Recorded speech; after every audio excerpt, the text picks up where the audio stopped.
I think for the most part, I've always been a curious person, and I'm always interested in human potential.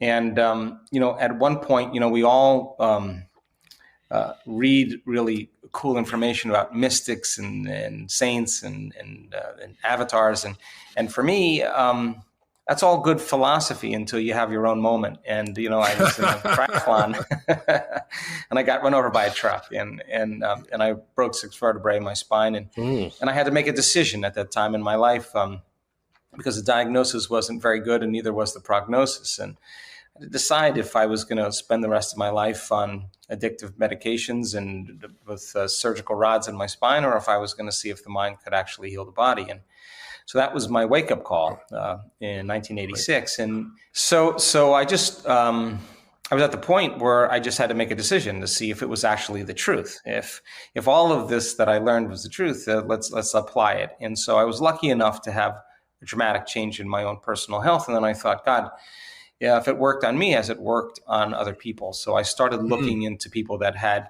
been treating conventionally or non-conventionally, and with a certain diagnosis, and their condition was staying the same, getting worse, and all of a sudden it got better. And I just wanted to look at what the cause was that was producing that effect. And so I interviewed, hundreds and hundreds of people that had gone through the process.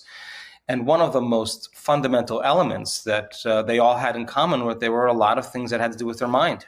And some people had specific diets and specific regimes. Some people used certain, conventional and non-conventional protocols. But the commonality primarily was about how the mind was really influencing the body. And they began to really take a closer look at how they were thinking on a daily basis, how they were acting on a regular basis, and looking at how they feel on a moment-to-moment basis. And how you think and how you act and how you feel is your personality. And your personality has a very direct relationship with your personal reality, which means if you want to change your personal reality, if you want to change something about your life, you got to change. And so the process of change then becomes the fundamental process of going from some person that's familiar and known to you and stepping out and beginning to make different choices and to begin thinking differently and begin to behave differently and speak differently and feel differently. And if you start thinking, acting, and feeling differently, our research shows without a doubt, you're going to have dramatic changes in your biology. And if you do it enough times, you're going to become someone else. And the disease then all of a sudden exists in the old personality and not in the new personality. And you ask the person, where's the cancer? Where's the rheumatoid arthritis? Where's the immune-mediated condition? It's in the old person. I'm not that person any longer. And so when we started seeing these changes taking place in people that had their own personal remissions, I thought, well, is that teachable? And what is the science behind teaching it? Can we teach people how to begin to change their thoughts? And is there neuroscience to support it? And there's tons. And if you begin to behave differently, can you create new pathways that begin to become habituated over time? And if you stop feeling suffering and you stop feeling pain, and you stop feeling guilt, and you start feeling elevated emotions like joy or inspiration or gratitude, not just in a momentary state like positive thinking, but to be able to self-regulate and maintain that, we could teach that. Could we produce the same effects in people? So I think this is a time in history, Mark, where it's not enough to know. It's a time in history to know how. So all that philosophy is all great dinner conversation, but when you're given a diagnosis, now you got to step out of the bleachers and you got to get on the playing field and you got to start making different choices. And the hardest part about change is not making the same choice as you did the day before. And the moment you decide to make a different choice, whether you like it or not, you're going to feel uncomfortable. It's going to feel unfamiliar. You're not going to be able to predict what's going to happen. There's going to be some uncertainty because you're leaving the known familiar self. And so how does the person become the person they are? And why do they keep their health condition the same? And well, most people, your brain is a record of the past. It's an artifact of everything you've learned and experienced to this moment. So most people wake up in the morning. If you think that your thoughts have something to do with your destiny, they start thinking about their problems. And those problems are just memories that are etched in their brain that are connected to certain people and objects and certain things at certain times and places. And the moment they start thinking about their problems, they're thinking in the past. Now, because every one of those problems has an emotion associated with them. The moment they start feeling unhappy or feeling sad, now their body's in the past, because thoughts are the language of the brain and feelings are the language of the body, and how we think and how we feel creates our state of being. Now, the problem is that the person thinks of the problem, feels the emotion, and that is a thought and a feeling. That's an image and an emotion. It's a stimulus and response, and that starts the conditioning process to get the body emotionally conditioned into the past. Now, here's the crazy part about that. The familiar past emotionally is producing dramatic effects on the body, because the body is so objective that it does not know the difference between the real life experience that's creating that emotion and the emotion that person is fabricating by thought or memory alone. The body's believing it's living in the same past experience 7 days a week, 365 days a year. And the problem with that is that the environment signals the gene. That's epigenetics. And the end product of an experience in the environment is an emotion. So the person is keeping the same gene regulated because the body's believing it's living in the same environmental conditions. So getting that person to step outside of that familiar known territory into the unknown, where there is uncertainty, and have them be comfortable there and begin to think about how they are going to think. Let's see if we can demystify the process. So the concept, the word meditation, literally means to become familiar with. If you look at the symbolism of it and you look it up, it's familiarization. So you sit down and you say, okay, I don't want to be unhappy. I don't want to be angry. I don't want to talk trash about people. I don't want to complain. I want to blame. I don't want to make excuses. I don't want to feel lack. I don't want to have an attitude that's telling me I can. It's too hard. That's the old identity, right? So the moment you start becoming conscious of those unconscious thoughts, the moment you become aware of your automatic habits and behaviors, the moment you can notice that this is actually guilt that you're feeling, or sadness or pain, the moment you can become conscious and familiar with those states of mind and body, if you keep becoming familiar with it, if you keep becoming conscious of it, you won't go unconscious. So sitting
meditation to know thyself, most people all of a sudden, here comes the barrage of thoughts. Here comes the propensities and habits, and here comes the emotions. The body's saying, you normally complain at this time. What are you doing sitting with your eyes closed? Let's think of a reason why you can complain. And the body starts influencing the mind. So if you break it down to for a person to understand, how many times do we have to forget until we start remembering and keep remembering and stop forgetting? That's the process of change.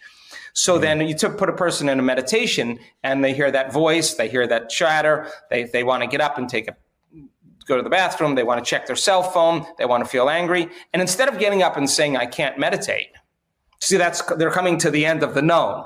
So they want to go back to what's known, right? If you teach the person what to do, and you show them that on the other side of that is freedom, on the other side of that is joy, you got to become so conscious, and it takes a lot of awareness. It takes a lot of energy to sit with yourself long enough to disentangle from those programs. Now, we now know that it's a formula, that if you follow a formula, you will actually start pruning circuitry.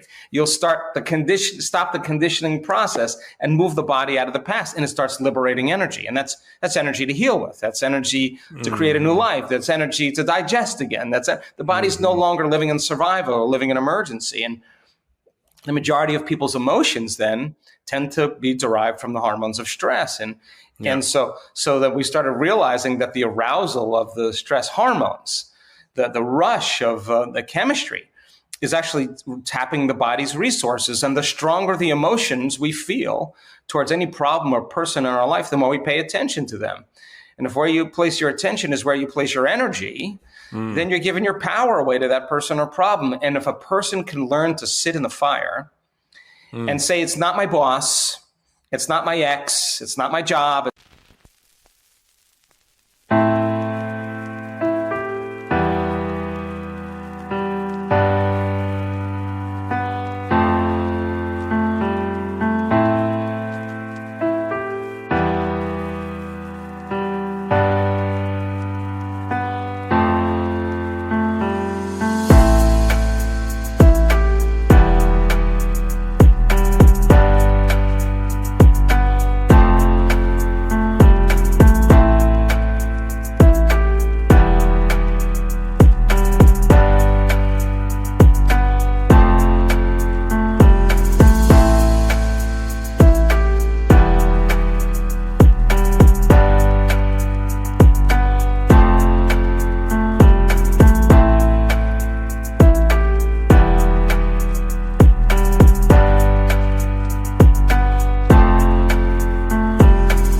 Not the pandemic, it's me.